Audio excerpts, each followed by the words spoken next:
یو سړی بی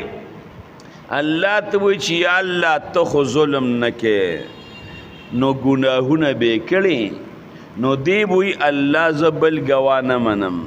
صرف د خپل وجود ګوا منم او د وجود نه علاوه بل ګوا نه منم الله به ورته وی کستا د اندامونه پتا ګویو کې نو بیا وی بیا منم الله به ورله د خوله بند کی د خلینه به ورله د خبرو طاقت ختم کی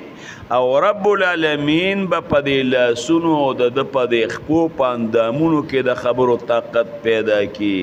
اندامونه به لګیا شي لاس په وی په مې دا ګناه کړی دا خپه به وی په ما باندې دا ګناه کړی دا نو هغه اندامونه چې ګوی وکي نو بیا به د خپل اندامونو ته لګیا شي په جګړه تاسو د پاره د هلاکتي زه خو چې جګړې کوم او دروغ ویم ستاسو د پاره چې تاسو د جهنم نه بچ شئ نو په خپل ځان هم په خپله ګوی وکړه